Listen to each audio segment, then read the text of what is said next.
De forma que muita gente que você vê defendendo a democracia, no final das contas, estava recebendo uma bolada gigantesca. E isso é muito poderoso, por exemplo, e muito fácil de cooptar jornalista, porque jornalista é morto de fome. Jornalista é morto de fome. Várias dessas pessoas que estão hoje na mídia comentando, se essas pessoas não fizessem parte do establishment, elas estariam catando lixo na rua.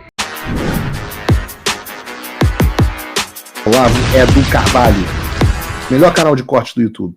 Eu conto imensamente aqui com o like de vocês, que você mande o programa nos seus grupos de WhatsApp, e esses fatos que nós vamos revelar e entender melhor aqui hoje, chegarem ao máximo de pessoas possível. Então, manda o programa para os amigos e manda o programa para os inimigos, especialmente esse, porque esse é o Paulo Figueiredo Show. Queria iniciar esse nosso bate-papo, depois de uma longa abertura, entendendo de forma bem ampla qual que é a sua visão a respeito do cenário político atual. O que você tem enxergado com todas essas peças se mexendo ao mesmo tempo? Henrique e Josué, obrigado aqui pelo convite, falar com a audiência de vocês tão qualificada. Um abraço aí a todos. Olha, essa é uma pergunta ampla e difícil, mas eu acho que a gente pode começar introduzindo o Brasil num contexto internacional. Você não tem hoje um país isolado, você tem dentro do Brasil um movimento político que faz parte de um movimento político internacional que começou ali em meados dos anos de 2010 e que alguns autores chamam de movimento nacional populista, que acabou se tornando um novo rosto da direita no mundo inteiro. E qual é a característica dessa direita, né? Ela é uma direita antissistema, uma direita anti-establishment. Obviamente, você tem nos Estados Unidos a figura do Donald Trump como o grande nome dessa figura, né, desse movimento, mas se você for olhar ao redor do mundo, você tem vários expoentes nessa direção. Aqui no nosso vizinho Argentina, apesar da veia mais libertária e menos nacionalista, você tem o Milei, você tem na Itália a Meloni, em Portugal você tem o Chega, na Hungria você tem o Orbán, você tem fenômenos como esse espalhados por todo o mundo, e é um movimento que foi basicamente uma resposta à era do fim da história, do consenso de Washington, da vitória do que se chamou de democracias liberais, né? Então, essa vitória das democracias liberais acabou gerando problemas para as classes trabalhadoras e agrícolas no mundo inteiro, problemas econômicos, problemas políticos, onde decisões a respeito da vida das pessoas passaram a ser tomadas por elites globais que se reuniam em Davos e na Organização Mundial de Saúde, na ONU, e as pessoas perderam contato com os seus representantes e a ideia de Estado-nação começou a se dissolver. Então houve um sentimento popular de revolta contra uma mídia que passou a não representar mais boa parte da população. Você vê hoje, né, o Brasil talvez seja o melhor exemplo disso no mundo, onde você tem eu diria 50% da população num espectro político e zero representação dessas pessoas nos veículos de mídia tradicional. Você tem uma revolta com a academia, com as universidades que foram tomadas por ideias de esquerda pós-modernistas que não representam a forma como a maioria da população, e você começou a ter, no final das contas, um descasamento muito grande, né? Então, se você pegar assim, como pensa a maioria da população, fizer uma pesquisa, né? 95% do Brasil tem alguma religião, por exemplo. 90% somos cristãos. Vou botar nessa conta.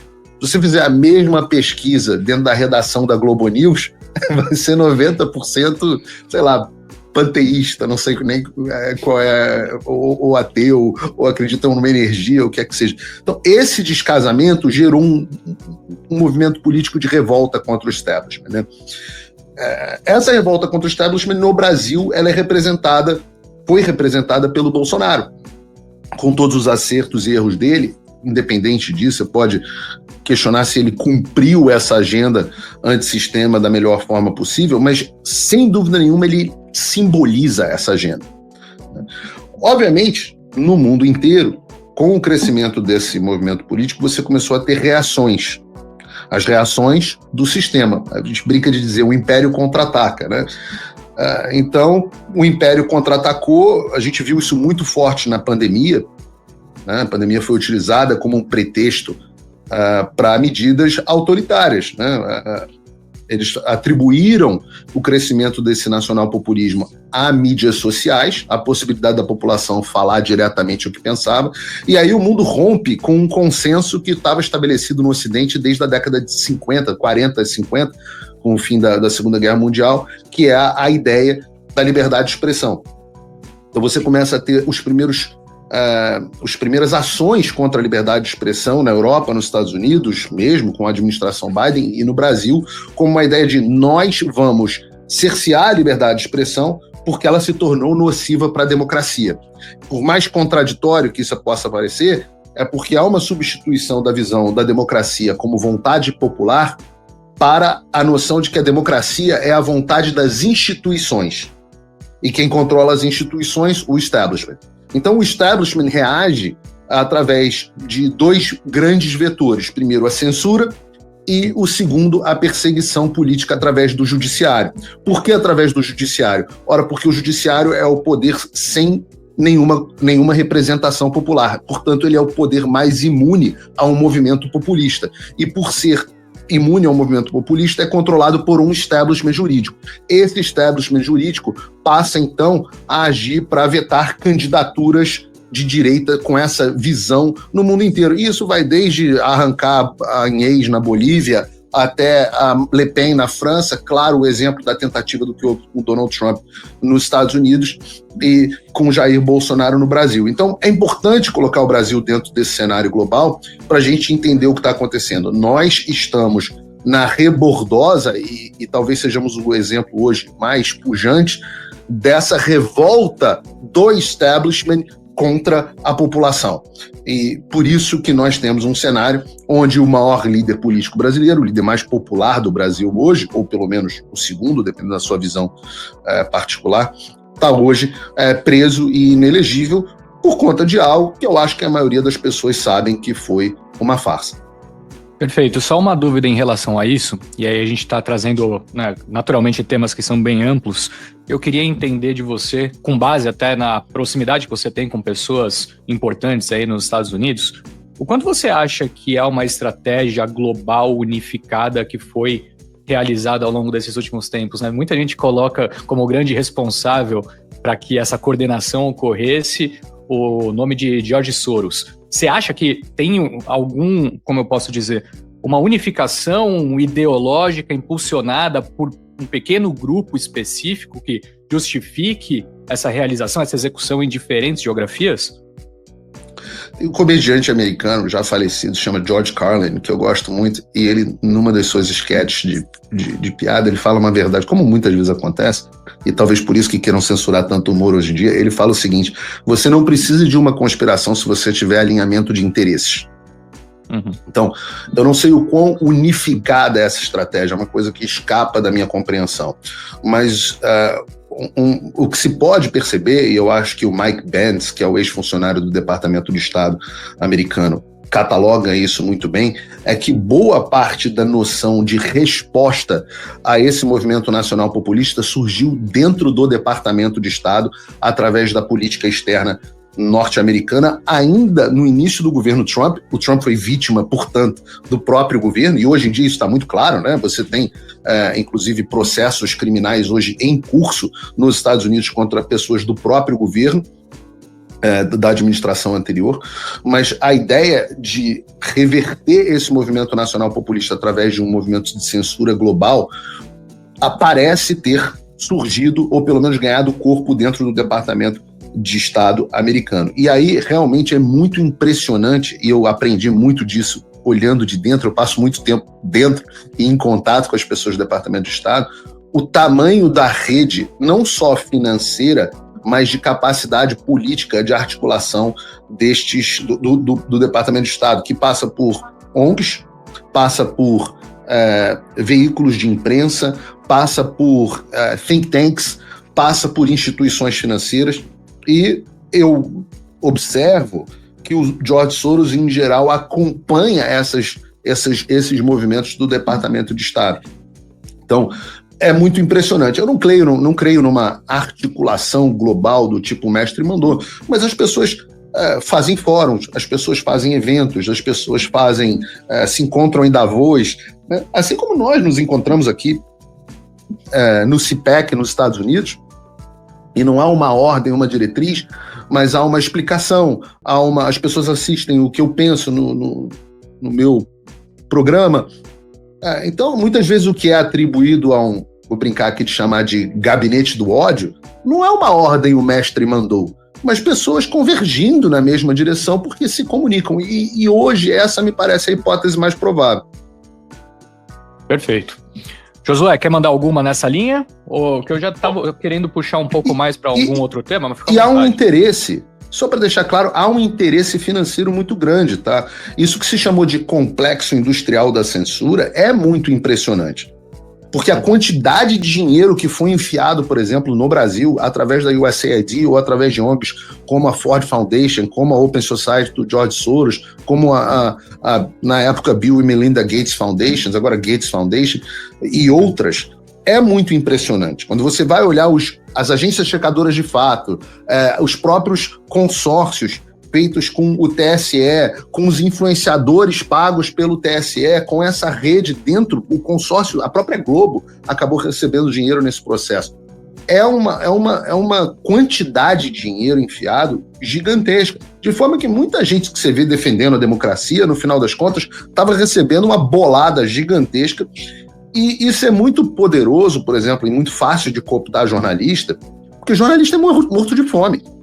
Jornalista é morto de fome. Várias dessas pessoas que estão hoje na mídia comentando, se essas pessoas não fizessem parte do establishment, elas estariam catando lixo na rua.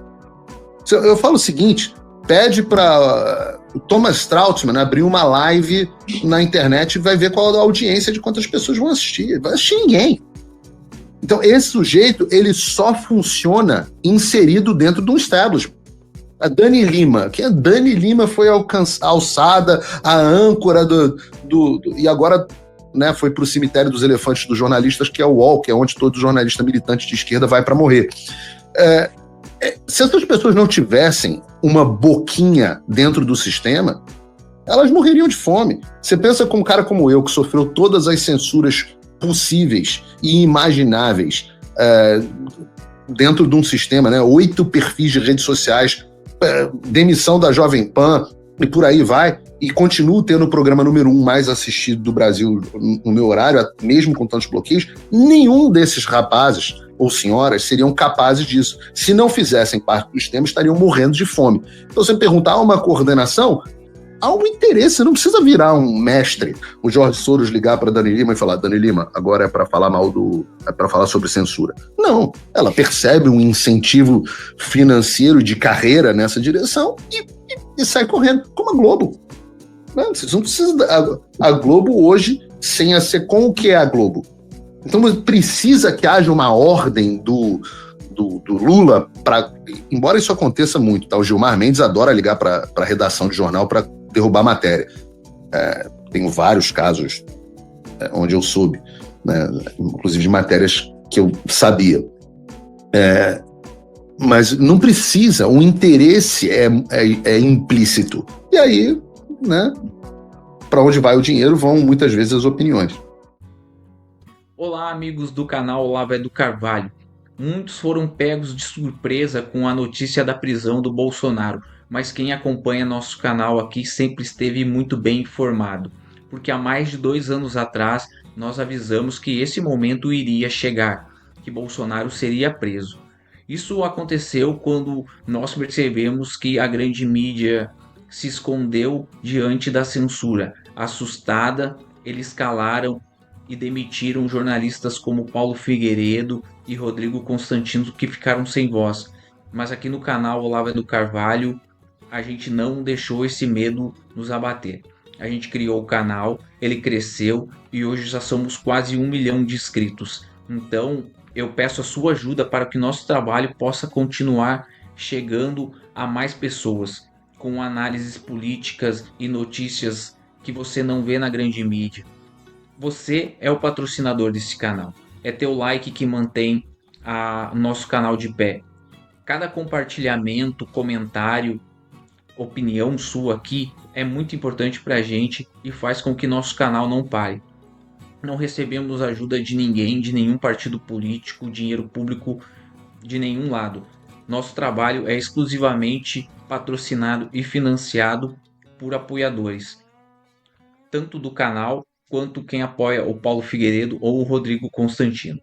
É assim que a nossa voz continua chegando a mais pessoas.